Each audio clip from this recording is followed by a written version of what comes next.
Hey everyone! Welcome back to our channel. आज हम बात करने वाले हैं एक ऐसे हेल्थ ट्रेंड के बारे में जो आजकल बहुत पॉपुलर हो रहा है, इंटरमिटेंट फास्टिंग। आपने इसका नाम तो सुना ही होगा, पर आज हम जानेंगे इसके कुछ इंटरेस्टिंग फैक्ट्स। तो चलिए शुरू करते हैं। सबसे पहले तो ये समझ लेते हैं कि इंटरमिटेंट फास्टिंग होती क्या है। ये एक ऐसा ईटिंग पैटर्न है जिसमें आप अपने खाने के टाइम को कंट्रोल करते हैं। मतलब आप एक सर्टेन पीरियड में ही खाना खाते हैं और बाकी टाइम फास्टिंग करते हैं। इंटरमिटेंट फास्टिंग के कई तरीके होते हैं। चलिए उनके बारे में डिटेल में जानते हैं। नंबर 1 16/8 मेथड, ये सबसे पॉपुलर है। इसमें आप 8 घंटे के विंडो में खाना खाते हैं और 16 घंटे फास्टिंग करते हैं। नंबर 2 5-2 डाइट, इसमें आप हफ्ते के 5 दिन नॉर्मल खाना खाते हैं और 2 दिन सिर्फ 500 to 600 कैलोरीज कंज्यूम करते हैं। नंबर 3 ईट स्टॉप ईट, इसमें आप हफ्ते में 1 या 2 बार 24 घंटे की फास्टिंग करते हैं। नंबर 4 ऑल्टरनेट डे फास्टिंग, इसमें 1 दिन फास्टिंग और 1 दिन नॉर्मल खाना खाते हैं। अब बात करते हैं इसके बेनिफिट्स की। इंटरमिटेंट फास्टिंग से आपको काफ़ी हेल्थ बेनिफिट्स मिल सकते हैं। वेट लॉस, ये वेट लॉस के लिए बहुत इफेक्टिव है क्योंकि आपका कैलोरी इंटेक कंट्रोल में रहता है। इम्प्रूव्ड मेटाबॉलिज्म, फास्टिंग से आपका मेटाबॉलिज्म बूस्ट होता है जो वेट लॉस में हेल्प करता है। बेटर हार्ट हेल्थ, ये बैड कोलेस्ट्रॉल और ब्लड प्रेशर को कम करता है जो हार्ट के लिए अच्छा है। इंक्रीज्ड ब्रेन फंक्शन, फास्टिंग से ब्रेन फंक्शन इम्प्रूव होता है और अल्जाइमर्स का रिस्क भी कम होता है। लॉन्जेविटी, स्टडीज कहते हैं कि फास्टिंग से आपकी लाइफ स्पैन भी बढ़ सकती है। अब चलिए कुछ मिथ्स को क्लियर करते हैं जो लोगों के दिमाग में होते हैं इंटरमिटेंट फास्टिंग को लेकर। नंबर 1 मिथ, फास्टिंग से मसल लॉस होता है।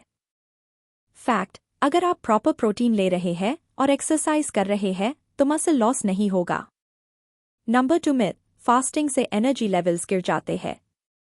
फैक्ट, शुरू में आपको थोड़ा लेथार्जिक फील हो सकता है लेकिन धीरे धीरे बॉडी अडैप्ट कर लेती है। नंबर 3 मिथ, फास्टिंग का मतलब है भूखा रहना। फैक्ट, फास्टिंग का मतलब है टाइम रिस्ट्रिक्टेड ईटिंग, भूखा रहना नहीं। अगर आप इंटरमिटेंट फास्टिंग शुरू करना चाहते हैं तो ये टिप्स आपके काम आ सकते हैं। ग्रेजुअली स्टार्ट, धीरे धीरे शुरू करें। पहले 12 घंटे फास्टिंग से शुरू करके धीरे धीरे 16 घंटे तक बढ़ाएं। स्टे हाइड्रेटेड, पानी, हर्बल टी और ब्लैक कॉफी पीते रहे फास्टिंग के दौरान। बैलेंस डाइट, अपने ईटिंग विंडो में हेल्थी और बैलेंस डाइट लें, जंक फूड अवॉइड करें। लिसन टू योर बॉडी, अगर आपको कुछ ठीक नहीं लग रहा तो ड्यूरेंट फास्टिंग बैन करें और डॉक्टर से कंसल्ट करें।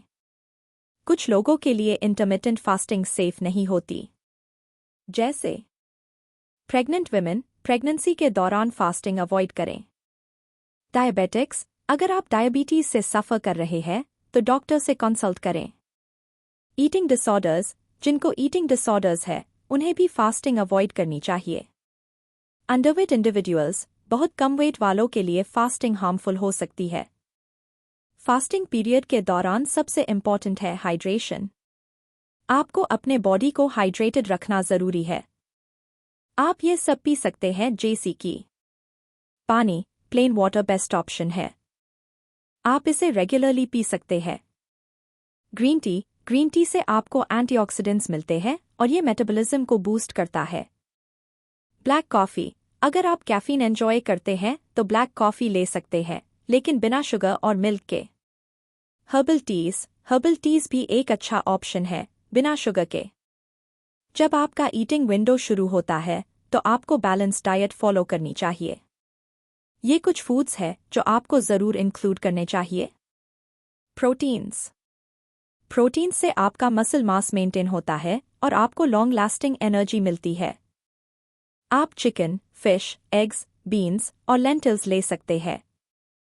हेल्थी फैट्स से आपको सटियटी मिलती है और ये ब्रेन फंक्शन के लिए भी अच्छी होती है। इंक्लूड करें एवोकाडो, नट्स, सीड्स और ऑलिव ऑयल। कॉम्प्लेक्स कार्ब्स से आपको सस्टेन्ड एनर्जी मिलती है। आप whole grains, brown rice, quinoa और स्वीट पोटैटोज ट्राई कर सकते हैं। फाइबर डाइजेशन के लिए ज़रूरी है और ये आपको फुल फील करता है। इंक्लूड करें वेजिटेबल्स, फ्रूट्स और legumes. Vitamins and minerals. Colourful vegetables और फ्रूट्स से आपको एसेंशियल विटामिन्स और मिनरल्स मिलते हैं। इंक्लूड करें ब्रोकोली, स्पिनच, बेरीज और सिट्रस फ्रूट्स। चलिए कुछ स्पेसिफिक मील आइडियाज़ डिस्कस करते हैं जो आप अपने ईटिंग विंडो में ले सकते हैं।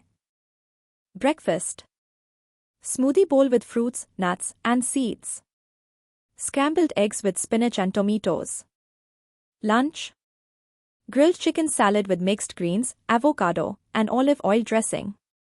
Quinoa bowl with black beans, corn, bell peppers, and a squeeze of lime. Dinner. Baked salmon with asparagus and sweet potato. Lentil soup with a side of mixed vegetables. Snacks. A handful of mixed nuts. Greek yogurt with fresh berries.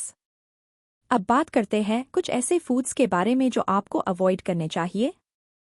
Sugary foods. Excess sugar से insulin spikes होते हैं जो fasting के benefits को कम कर सकते हैं। Processed foods. Processed foods में अनहेल्थी फैट्स और प्रिजर्वेटिव्स होते हैं जो आपकी हेल्थ के लिए ठीक नहीं है।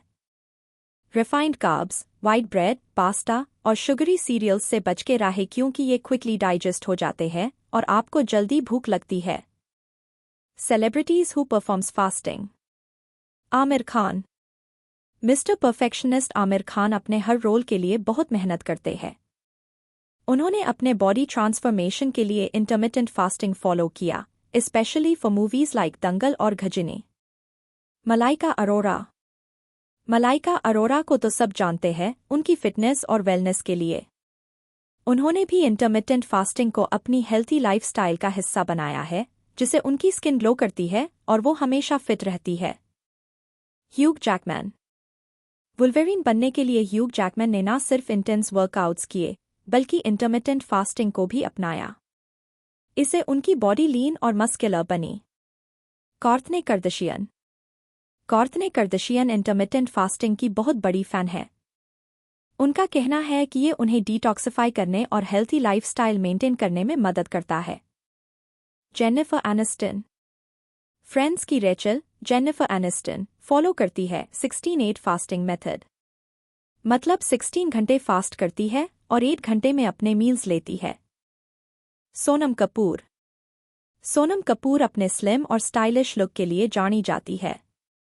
उन्होंने भी इंटरमिटेंट फास्टिंग फॉलो किया है अपने एनर्जी लेवल्स को मेंटेन करने के लिए।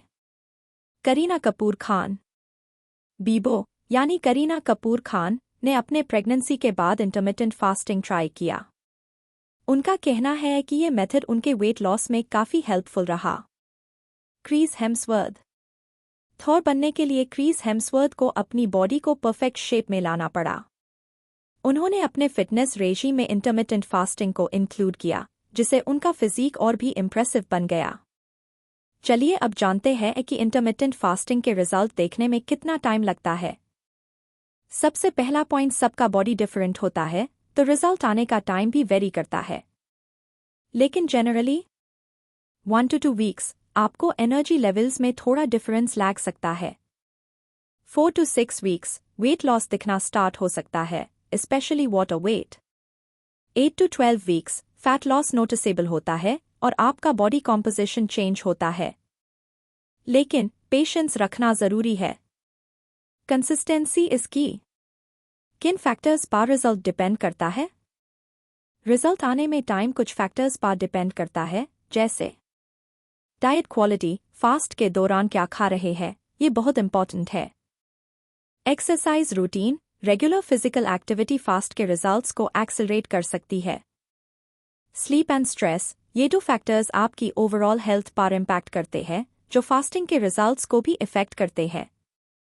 तो दोस्तों, ये था हमारा आज का वीडियो इंटरमिटेंट फास्टिंग के बारे में। अगर आपको ये वीडियो पसंद आया तो लाइक, शेयर और सब्सक्राइब करना ना भूलें। नीचे कमेंट्स में बताएं अगर आपके कोई क्वेश्चंस है या आप किसी और टॉपिक पर वीडियो देखना चाहते हैं। धन्यवाद और मिलते हैं नेक्स्ट वीडियो में।